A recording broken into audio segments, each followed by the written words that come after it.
Hola, soy Bea y tengo 30 años. Siempre he sido la buena chica de la familia, esa que nunca se atreve a decir que no, que se siente culpable de pensar en sí misma.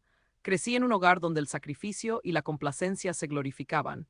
Mis padres nunca tuvieron reparos en decirme que mi deber eran mis hermanos y que mis deseos eran egoístas. A pesar de haber estado empujando para tener una vida propia, esa lealtad familiar seguía siendo un gran peso en mis hombros. Todo esto llegó a un punto crítico hace un par de semanas. Estoy a solo 2 semanas de mi boda con Lucas, mi pareja de 6 años. Hemos estado planeando una ceremonia íntima con un pequeño grupo de amigos y familiares. Sin embargo, mi cuñada Carla, la hermana mayor de Lucas, se ha convertido en un verdadero dolor de cabeza. Carla siempre ha sido la hija dorada, la que nunca hace nada malo a los ojos de mis futuros suegros. Me ha tratado con desdén desde que Lucas y yo comenzamos a salir. Hace pocos días, comenzó a hacer comentarios sobre cómo parece que no comprendes lo que es ser una dama de honor. Un comentario que, honestamente, no le di mucha importancia hasta que me di cuenta de que estaba tratando de sabotearme. Después de haber puesto tanto tiempo y esfuerzo en la planificación, pensé que podía soportar la presión y seguir adelante.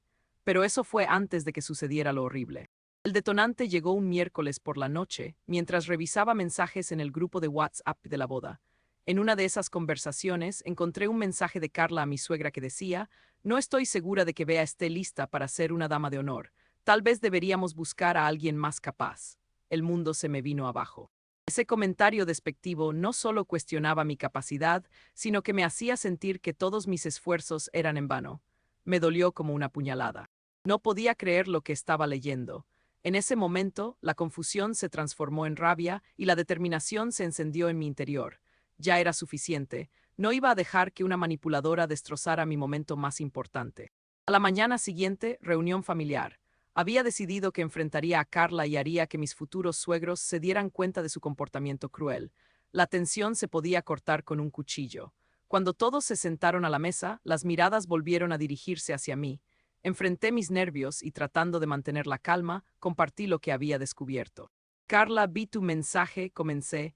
La mirada en sus ojos cambió de sorpresa a enfado.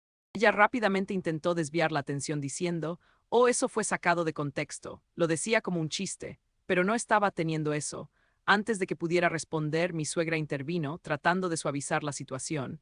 "Seguro que fue un error", dijo, aunque podía notar que su incomodidad era genuina.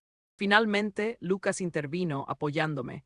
"No es un chiste cuando dices cosas así sobre alguien que es parte de nuestra familia". La situación se intensificó y a medida que las palabras volaban, sentí cómo mi valentía crecía.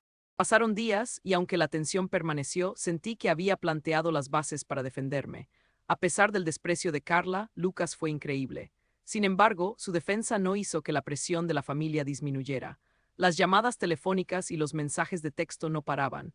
Intentaban convencerme de que dejar esto así era mejor para mantener la paz. Esa paz que nunca estuvo presente para mí. La conclusión fue clara: no iba a permitir que me hicieran sentir pequeña. La semana siguiente, la situación llegó al siguiente nivel. Más que discusiones, todo se había transformado en ataques velados. Mis futuras suegros parecían apoyar más a Carla que a mí, lo que me dejaba paralizada. Pero también me encontré con el apoyo incondicional de mis amigos más cercanos, quienes me criticaban por permitir que esto siguiera. Hicimos un plan, aplicamos para un cambio de escenario.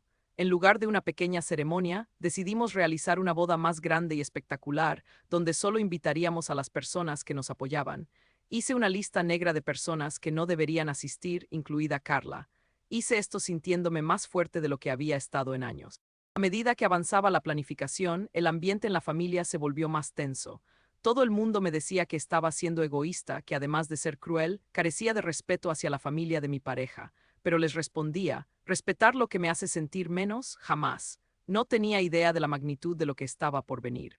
Los días comenzaron a ser más pesados y Carla no se detuvo. Una noche simplemente apareció en mi casa sin avisar. Entró sin ser invitada. "Solo vine a hablar", dijo, pero rápidamente se convirtieron en gritos. Me acusó de manipular a Lucas y de arruinar la familia. Fue entonces cuando me di cuenta de que ella veía mi amor como una amenaza a su ego y al control que tenía sobre la familia. Y sí, estaba enojada, rabia ciega. No recuerdo con claridad lo que dije, pero se sentía liberador. Finalmente, la confrontación culminó en un estallido de emociones y palabras hirientes.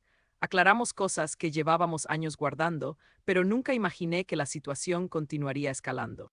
Los días pasaron y, a pesar de todo, sentí un cambio en mí. La boda se acercaba y comencé a empoderarme. Fui a terapia para lidiar con todas las emociones reprimidas y vi que mis sentimientos eran válidos.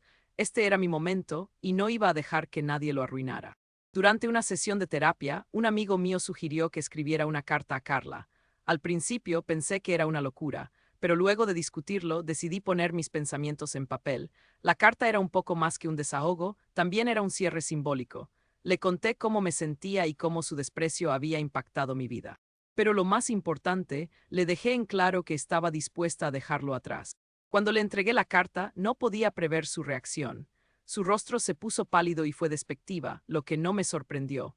Pero, al mismo tiempo, la forma en que ella reaccionó me dio una gran sensación de alivio. Había expresado mis sentimientos y acababa de deshacerme de un bagaje emocional que me había estado ahogando durante tanto tiempo. Sin embargo, pasaron solo unos días antes de que las cosas volvieran a estallar.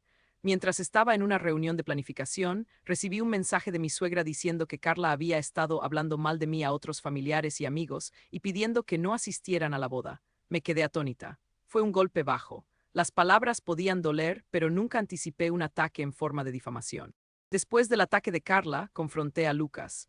Hablamos ampliamente sobre esto y una vez más su apoyo me llenó de valor, pero ya había tenido suficiente. No podía permitir que un par de comentarios hirientes arruinaran algo que tanto había esperado, así que decidí que pelearía.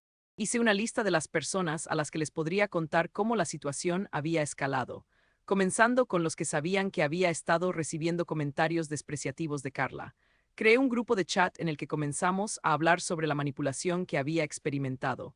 Afortunadamente, mis amigos respondieron con apoyo total. Eso me dio fuerzas para seguir adelante y seguir hablando. Finalmente, llegó el día de la boda y, a pesar de todo el drama que había en el camino, sucedió algo hermoso. Podía sentir el amor y la calidez de aquellos en los que confiaba y el espacio libre de toxicidad que había creado. La ceremonia fue maravillosa y liberadora. Aunque lloré algunas lágrimas por lo que había dejado atrás y ciertamente por la gente que no estaba ahí, sabía que en este punto de mi vida estaba tomando decisiones que eran justas. Después de la boda, la vida tomó un rumbo diferente. La felicidad era abrumadora, pero había sombras. Carla siguió tratando de invadir mi espacio, a pesar de que la boda había sucedido. Comenzó a difundir rumores en las redes sociales. Por supuesto, no podía quedarme quieta ante eso. Hablé nuevamente con Lucas. Pasamos una larga noche hablando sobre los próximos pasos. Decidimos que no podíamos quedarnos de brazos cruzados mientras Carla continuaba con sus juegos. Comencé a recopilar todas las pruebas posibles, mensajes, capturas de pantalla y testimonios de aquellos amigos que habían escuchado sus comentarios. Finalmente, decidimos que era hora de llevar las cosas a otro nivel. Consultamos a un abogado sobre la posibilidad de presentar una ofensiva por difamación. La situación era dura. Cada vez que pensaba que todo había terminado, Carla se las arreglaba para volver a salir de las sombras como un chiflado. La carta que le había escrito había sido un paso importante, y después de tantas semanas comenzamos a ver una luz al final del túnel. Me di cuenta de que nunca antes había tenido la fuerza de querer dar un paso hacia la justicia. Era uno de los momentos más dolorosos de mi vida, pero también el más enriquecedor. Necesité esto para crecer y por fin lo entendía. Mientras comenzábamos el proceso legal, las cosas se intensificaron drásticamente. Carla no solo estaba dispuesta a hacer lo que fuera necesario para protegerse, sino que tampoco temía arrastrar a otras personas con ella. Con sus mentiras, empezó a buscar simpatizantes. Intentó dividir a mi familia. Por un tiempo, mis padres lo tomaron de una manera que me hizo muy infeliz. Estaba muy atenta a cómo iba a funcionar todo. Mis amigos, los que había dejado entrar en esta situación tuerta, estaban igualmente desconcertados. Una vez más, me encontré en un mar de emociones variables. Éramos un campo de batalla, y cada decisión jugaba con lo que podríamos construir en el futuro. Me mostró un lado feo que nunca pensé que vería. Lo que Carla no sabía era que había encontrado a personas que estaban a mi lado. Sus mentiras comenzaron a desmoronarse cuando empecé a presentar mis propias pruebas. Discutí con un amigo que había estado al tanto todo el tiempo sobre lo que había hecho, y decidió que era hora de salir a también combatir esa neblina. El tiempo transcurrió y sí, hubo más momentos difíciles, pero cada vez que llegaba a una encrucijada, lo enfrentaba con la cabeza en alto. Cada día se convertía en una lucha constante, pero las cosas comenzaron a cambiar. El día de la audiencia llegó, Habíamos reunido todos nuestros documentos. Era un momento frágil para mí, pero estaba lista. La fuerza que había adquirido me hizo mantenerme firme. Lo que dije en esa sala fue algo que recordaría para siempre. El veredicto se dio a conocer y resultó ser a mi favor. Cada eslabón de esta historia queda en los recuerdos, pero era todo real.